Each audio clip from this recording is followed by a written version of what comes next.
तो आदाब, नमस्कार, गुड इवनिंग, सत श्रीकाल। एक बार फिर आप तमाम लोगों का स्वागत है। उम्मीद है पूरी फैमिली अच्छी होगी, अपना और अपनों का ख्याल रख रही होगी। जादू टोना, ब्लैक मैजिक, काला जादू, पहले मुझे लगता था कि शायद सिर्फ अपने देश में ही है जो ऐसा कुछ होता है या बहुत सारे लोग इसे मानते हैं, लेकिन धीरे धीरे पता चला कि पूरी दुनिया में इस तरह की चीज़ें होती हैं और लोग अंधविश्वास हैं इसको लेकर। और कई देशों में तो ब्लैक मैजिक को लेकर क्राइम भी हुआ है, जैसे अपने देश में बहुत सारे हुए। कई लोग कहते हैं ये आत्मा, जिन, भूत, प्रेत ये सब होती हैं कि नहीं होती हैं, मैजिक, ब्लैक मैजिक होता है कि नहीं। लेकिन कई कहानियाँ तो मैंने आपको वैसे ही सुनाई है कि जो कानूनी दस्तावेज़ों में है कि FIR भी दर्ज, मुकदमा भी अदालत में पहुँच गया भूत को लेकर, भूत को सज़ा भी दे दी गई। कई कत्ल ऐसे हुए कि भूत ने किया लेकिन कराया किसी और ने था, वो भी अजीब सा मुकदमा अदालत में। ऐसी कई कहानियाँ थी जो आपको सुनाई हैं। लेकिन आज की कहानी और इस कहानी का क्लाइमेक्स दोनों बेहद अजीब है। ये कहानी मलेशिया की है और कहानी 90 के दशक की है, 90s की बात है।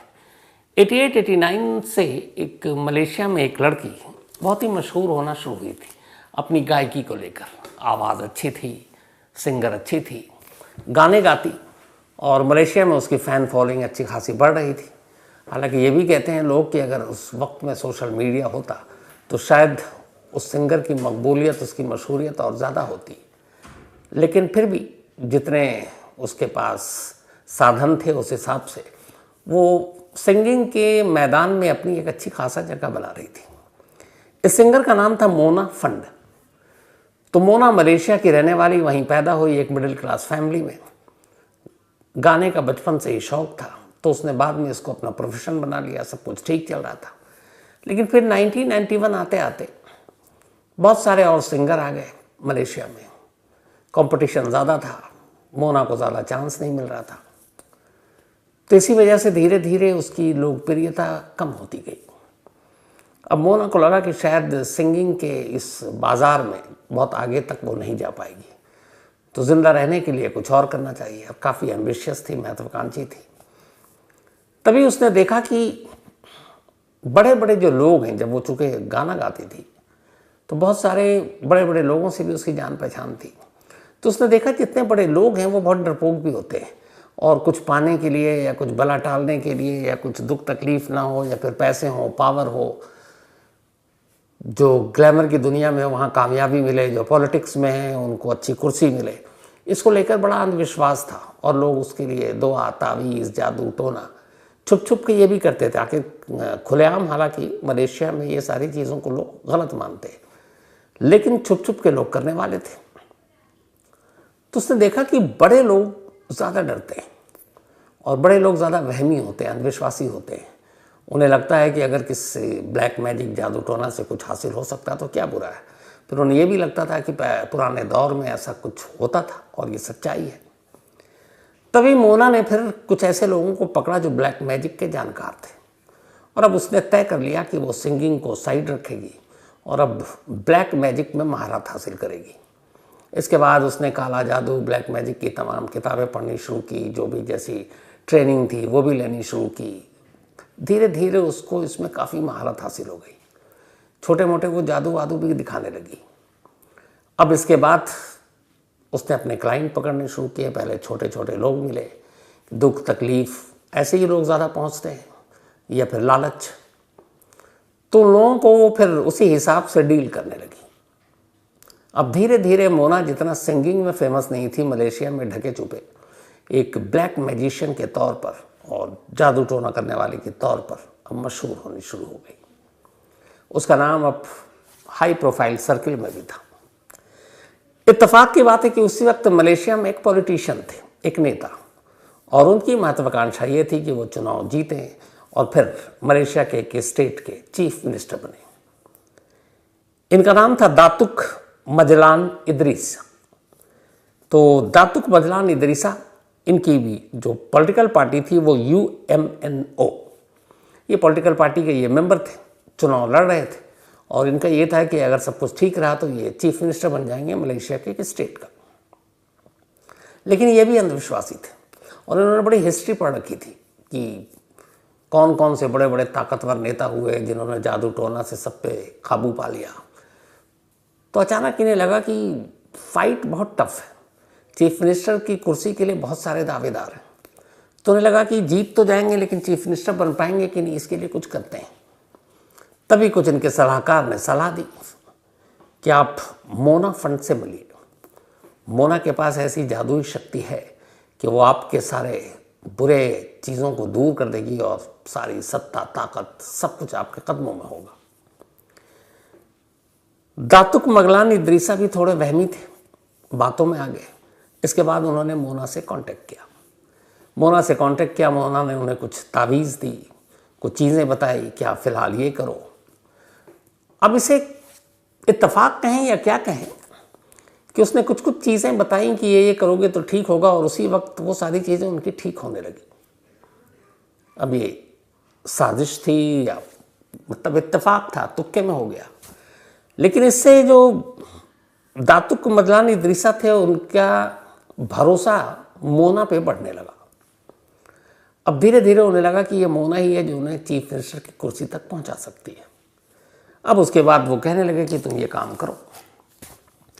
तब मोना ने एक दिन उन्हें मिलने के लिए बुलाया और कहा कि आपकी चीफ मिनिस्टर की कुर्सी कहीं नहीं जाएगी, मुझे सिर्फ 2 काम करने हैं, 2 चीज़ें आपको दूंगी, और वो चीज़ें हैं जिसके बाद आपका कोई भी विरोधी आपके आगे टिक नहीं पाएगा।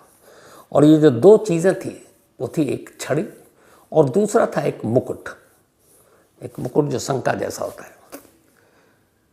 मोना ने कहा कि ये जो 2 चीज़ें हैं ये कोई मामूली चीज़ नहीं है। ये जो छड़ी है और ये मुकुट है, ये असल में इंडोनेशिया के एक एक्स प्रेसिडेंट थे, पूर्व राष्ट्रपति सुकर्णो, उनकी है ये छड़ी और उनकी है ये मुकुट, और ये उसने हासिल किया है बहुत भारी कीमत देकर। इत्तेफाक से इंडोनेशिया के वो जो प्रेसिडेंट थे सुकर्णो, उनके बारे में भी बहुत सारी चीज़ें हैं कि कुछ शक्ति थी उनके पास, उनके इर्द गिर्द कुछ ऐसे लोग थे जो शायद ब्लैक मैजिक के ज़रिए उन्हें शक्ति देते थे, ताकत देते थे, मतलब एक तरह से छुपी हुई गायबाना। तब इदरीसा ने भी ये पढ़ रखा था। उन्हें लगा कि यार मतलब इंडोनेशिया के एक्स प्रेसिडेंट की छड़ी और मुकुट मोना देगी और वो जादुई है, उसके हाथ में आते ही फिर तो कुर्सी कहीं गई नहीं मुख्यमंत्री की। वो राज़ी हो गए। लेकिन मोना ने कहा कि वो बहुत कीमती है, उस पर काफ़ी पैसे खर्च हुए हैं, लेकिन उसमें जादुई शक्ति है, तो इसलिए उसकी एक कीमत होगी। पूछा कितना, तो उसने कहा 25 लाख रिंगित मलेशियन करेंसी को कहते हैं। तो 25 लाख रिंगित अगर आज के हिसाब से कन्वर्ट करें रुपीज़ में तो अराउंड 4 करोड़ से थोड़ा सा ऊपर, मतलब 4 करोड़ भारतीय रुपए। तो उसने कहा कि छड़ी और मुकुट की कीमत है 4 करोड़ रुपए, आप ये दे दो, ये दोनों चीज़ें आपको देंगे और कुछ बताऊंगी इसके साथ क्या करना है, और आपकी राजनीति में जो कामयाबी होगी फिर बहुत दूर तक आप जाएंगे, मुख्यमंत्री ही नहीं उसके बाद भी जाएंगे, और मुख्यमंत्री की कुर्सी तो पक्की है। अब दातुक मगलान इदरीसा आ गए इसी भरोसे में। उन्होंने कुछ अपनी ज़मीन भी बेच दी और इनमें से 25% एडवांस भी दे दिया। अब 25% एडवांस आ चुका था, यानी कि करीब करीब 1 करोड़ रुपए, बाकी के 3 करोड़ देने थे। जुलाई का महीना था 1993 का साल। 1993 जुलाई की 1 तारीख को एक रोज़ मोना इदरीसा को अपने घर बुलाती है और कहती है कि इस छड़ी और मुकुट को इस्तेमाल करने से पहले एक ख़ास फूलों का स्नान करना पड़ेगा आपको, ताकि आप उससे पवित्र और पाक हो जाए, पुष्प स्नान। इदरीसा साहब राजी हो गए। अब मोना ने एक तारीख चुनी, जुलाई की का महीना था 1993 का साल, और इदरीसा से कहा कि आप घर आएंगे अकेले, और ये अकेले में ये सारी कवायद पूरी होगी, तो फूलों से आपको नहलाया जाएगा। शर्त ये है कि इस पूरे फूलों से नहलाने के दौरान आपकी आंखें बंद होंगी और आप बस अपने सपनों के बारे में सोचेंगे और उस सपनों से मत भटकिएगा। अब इदरीसा साहब का सपना, एक पॉलिटिशियन है तो कुर्सी, मुख्यमंत्री की कुर्सी। उन्होंने कहा ठीक है।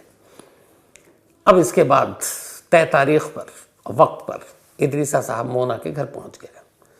घर पहुंचने के बाद थोड़ी बातें हुई, छड़ी और मुकुट उनको दिखाया गया, कहा गया ये आप ले जाएंगे लेकिन इसे तब तक छुएंगे नहीं जब तक कि पुष्प स्नान नहीं हो जाता।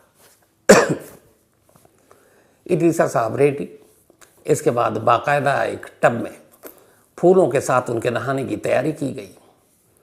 इदरीसा साहब उस टब के अंदर उतरते हैं और शर्त के मुताबिक उनको अब अपनी आंखें तब तक बंद करनी है कि जब तक कि वो इस टब से बाहर ना आ जाए, क्योंकि वो पूरी तरह से पाक पवित्र हो जाएंगे और उसके बाद वो छड़ी और वो मुकुट उनके हवाले और उस छड़ी और मुकुट के जरिए वो मुख्यमंत्री की कुर्सी तक।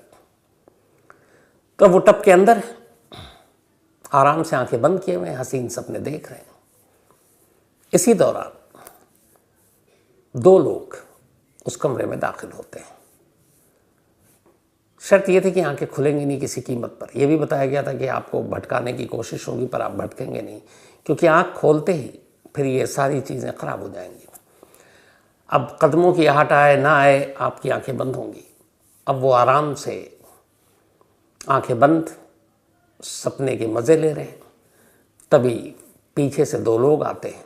एक के हाथ में एक कुल्हाड़ी, एक ही कुल्हाड़ी में वो गले का निशाना लेता है गर्दन का, और एक वार, उस एक वार के साथ ही जो इदरीसा साहब हैं उनका सर धड़ से अलग हो जाता है। सर धड़ से अलग, बाकी का धड़ और पूरा जिस्म अब टब के अंदर, टब का पानी लाल हो चुका है, सर बाहर है। इसके बाद वो सारी चीज़ें समेटी जाती हैं, फिर उनको बोरियों में भरा जाता है, पूरे कमरे की सफाई की जाती है, टब का पानी बहाया जाता है। और ये सब करने के बाद फिर तीन लोग मोना के घर से बाहर निकलते हैं रात के अंधेरे में, और घर के करीब ही एक गड्ढा पहले से खुदा हुआ था। उस गड्ढे में इदरीसा साहब के लाश को दफना दिया जाता है ज़मीन बराबर, और ये सब लौट आते हैं। लौटने के बाद 8 घंटे बीते थे। अब 8 घंटे के अंदर अंदर चूंकि जब वो आए तो फिर उन्होंने बाकी के पेमेंट अपने वो साथ लेकर आए थे। शर्त ये थी कि पुष्प स्नान और छड़ी और मुकुट जब आप छुएंगे तो जो एडवांस दिया था उन्होंने 25%, बाकी के 75% रकम लेकर आएंगे और ये सारी चीज़ें लेकर जाएंगे। तो बाकी के पैसे वो अपने साथ कैश लेकर आए थे, लेकिन घर के अंदर ही कत्ल हो गया, सारा कैश घर में। उसके बाद अगले 8 घंटे के अंदर मोना अपने हस्बैंड के साथ सज धज कर तैयार होकर घर से निकलती है, सीधे शोरूम पहुंचती है, एक मर्सिडीज़ बेंज नई कार ख़रीदती है। इसके बाद नया फ़ोन ख़रीदती है, घर के लिए कुछ डेकोरेशन के सामान ख़रीदती है, और फिर ये सब ख़रीदारी करके घर लौट आती है, उसी घर में जहाँ 8 घंटे पहले उसने एक पॉलिटिशियन का कत्ल किया जो बेचारा मुख्यमंत्री बनने का सपना देख रहा था। अब ये सब कुछ हो गया, लाश दफना दी गई। उधर इदरीसा साहब घर नहीं लौटे। घर में पत्नी को पता था कि ये पॉलिटिशियन है, कई बार इधर उधर चले जाते हैं, कई दिन बाद लौटते हैं। अब उस वक्त मोबाइल का भी ज़माना नहीं था, क्योंकि 1993 की बात है। तो घर वाले आदी थे इस बात को लेकर, तो घर वाले परेशान नहीं हुए। लेकिन जब 2-3 दिन बीत गया और उनकी कोई खबर नहीं, क्योंकि लैंडलाइन से फ़ोन कर देते थे, फ़ोन भी नहीं आ रहा है, और जितने उनके साथी, उनके पीए, सबसे पूछा गया तो पता चला वो तो दिखे ही नहीं है। तब घर वालों को फिक्र हुई, उन्होंने जाकर मलेशियन पुलिस में गुमशुदगी की रिपोर्ट लिखा दी। अब पुलिस ने रिपोर्ट लिखी, एक अच्छे खासे पॉलिटिशियन गायब, अखबारों में खबर छप गई, टीवी पे न्यूज़ आ गई। अब इदरीसा साहब को ढूंढा जा रहा है, पर कोई सुराग नहीं। हफ्ता बीत गया। हफ्ता बीतने के बाद ये तारीख थी 20 जुलाई 1993, 20 जुलाई 1993। एक कैसीनो या जुआ घर कहें जिसे, वहाँ पे कुछ एक झगड़ा हुआ और मलेशियन पुलिस ने एक शख्स को पकड़ा। उसका नाम था जुराइमी। जुराइमी जुआ खेल रहा था और किसी के साथ झगड़ पड़ा। जुराइमी ने हाथापाई की, पुलिस ने उसे पकड़ लिया। पकड़ने के बाद पुलिस स्टेशन लाई, लाने के बाद उसकी अच्छी खासी पिटाई की। और तभी इस दौरान में फिर जुराइमी ने कहा कि तुम क्या करोगे मेरा, कितने दिन रुकोगे? मैंने तो इससे भी बड़ा क्राइम किया, आज तक पुलिस को पता भी नहीं है। पुलिस वालों ने कहा फेंक रहा है। और फिर उसने कहा कि आपको पता है हमारी पहुंच कहाँ तक है, हमने एक नेता का कत्ल कर दिया, आज तक किसी को मालूम ही नहीं। अब उनमें से एक पुलिस वाले को वो खबर पता थी कि इदरीसा साहब गायब हुए हैं और कई दिन हो गए।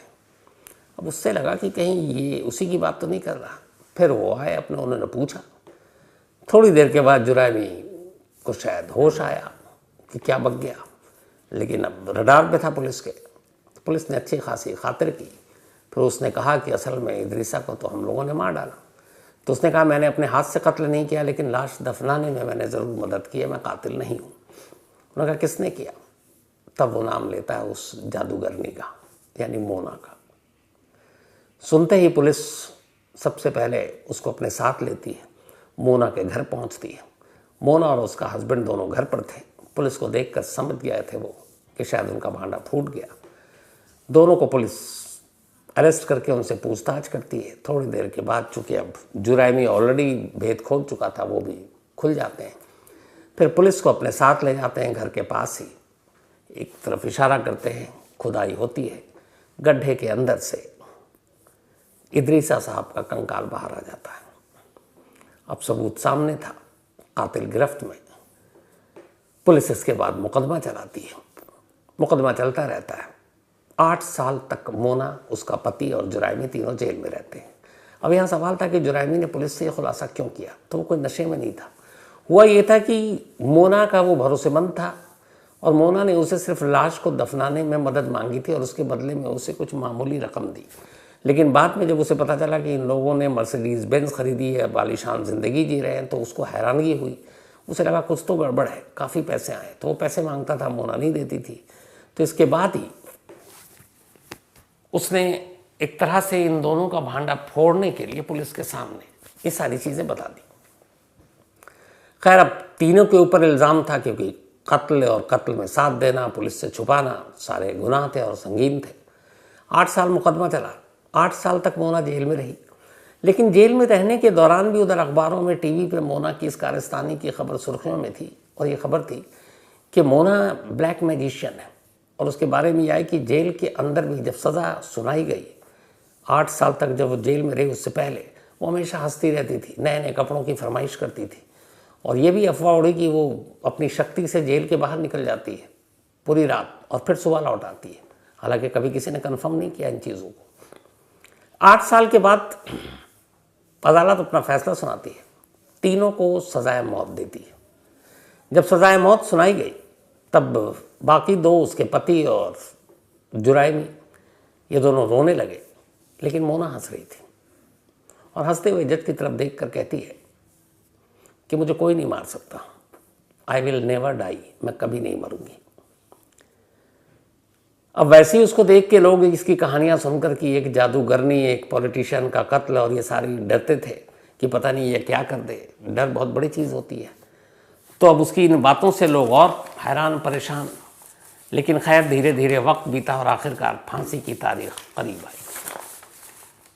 फांसी की जो तारीख तय हुई थी वो थी 2 नवंबर 2001, 2 नवंबर 2001। मलेशिया की एक जेल में तीनों को एक साथ फांसी पर लटकाया जाना था। 3 फांसी के फंदे तैयार किए गए। रात को फांसी से पहले, जब सुबह फांसी दी जानी है, उससे पहले वहाँ के कानून के हिसाब से इन तीनों से पूछा गया कि आप आखिरी बार किसी से मिलना चाहोगे। तीनों ने अपनी अपनी फरमाइश बताई। मोना ने कहा कि मैं अपने माँ बाप से मिलना चाहूँगा। पति तो साथ में ही था उसके जेल में। माँ बाप मिलने जब आए तो वहाँ एक ये भी चीज़ है कि अगर आपकी कोई ख्वाहिश हो तो आप मिलने वालों से मंगा सकते हैं। और ये एक ही ख्वाहिश 2 पार्ट में होती है, किससे मिलना है और आपको कुछ खाना पीना हो या कुछ चाहिए, किसी चीज़ को देखना हो और अपनी पुरानी यादें, तो वो भी आप बता दीजिए। तो मोना ने मौत से पहले, जब पूछा गया फांसी से पहले कुछ घंटे बाकी हैं कि बताओ तुम्हारी आखिरी ख्वाहिश, तब उसने कहा मुझे अपने माँ बाप से मिलना है और साथ ही मुझे KFC का चिकन खाना है। अब वहाँ खड़ा जेलर और वो सब देखकर बड़ा अजीब, मतलब एक ही होता है कि एक बहुत सारे लोग कहते हैं ना कि फांसी से पहले, मौत से पहले लोग कहते हैं ये ला दो वो खाऊंगा। मैंने पहले भी कहा है, जिसको पता है कि अब मरने जा रहा हूँ उसकी भूख प्यास का सवाल ही नहीं होता है। खाने की बात बहुत दूर की बात है। यहाँ उसके पति मोना के और वो जुरैमी, वो दोनों से पूछा गया। उसने कहा सिर्फ मुझे मुलाकात करनी है अपने रिलेटिव से, खाने पीने की बात की किसी ने फरमाइश नहीं की, लेकिन इसने ऑर्डर दिया कि मुझे KFC का चिकन खाना है, जिसमें उसका चिकन का ब्रेस्ट पीस होना चाहिए और साथ में पोटैटो होना चाहिए, मैश किया हुआ। और उसने बाकायदा वो दुकान बताई KFC की कि उस जगह पे जहाँ वो रहती थी कि वहाँ से ये KFC का ये चिकन और पोटैटो मैश किया हुआ लेकर आना है अपने पेरेंट्स को। पेरेंट्स लेकर आते हैं, जेलर चेक करता है, देखता है सब ठीक है। इसके बाद मोना को दिया जाता है, मोना खाती है, अपने पेरेंट्स से मिलती है, कोई पछतावा नहीं, कोई डर नहीं, मौत का कोई खौफ नहीं। और उसके बाद उनको वो अलविदा कहती है। सुबह फांसी की तैयारी हो चुकी थी, तीनों को एक साथ फांसी पर लटकाना था। 5:59 का टाइम था इनको फांसी पर लटकाने के लिए।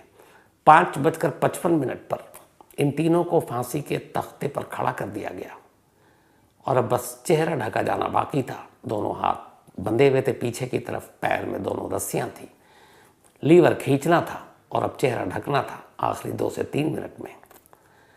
तो फिर उससे पहले कहा गया कि आखिरी कोई प्रेयर करना है तो करो। वो दोनों कांप रहे हैं, उसके पति और इजराइल, और वो ऊपर वाले को याद कर रहे हैं। मोना से कहा गया कि तुम भी करो, तो हंसती है, देखती है सामने और कहती है मैं नहीं मरने वाली, आई विल नेवर डाई, मैं कभी नहीं मरूंगी। इतना कहने के बाद उसके चेहरे पर वही काला नकाब डाल दिया जाता है। घड़ी में 7:59, तारीख 2 नवंबर 2001। जल्लाद लीवर खींचता है और एक साथ 3 लोग, उनकी मौत हो जाती है। और इस तरीके से ये कहानी ख़त्म हो जाती है। लेकिन आज 23 साल हो गए मोना की मौत को। आज भी मलेशिया में आखिरी विश, लास्ट ख्वाहिश KFC का वो चिकन और उसकी वो बात कि कभी मैं मरूंगी नहीं, लोग याद भी करते हैं और डरते भी हैं। और आज भी ये कहानी वहाँ सुनी भी जाती है और सुनाई भी जाती है।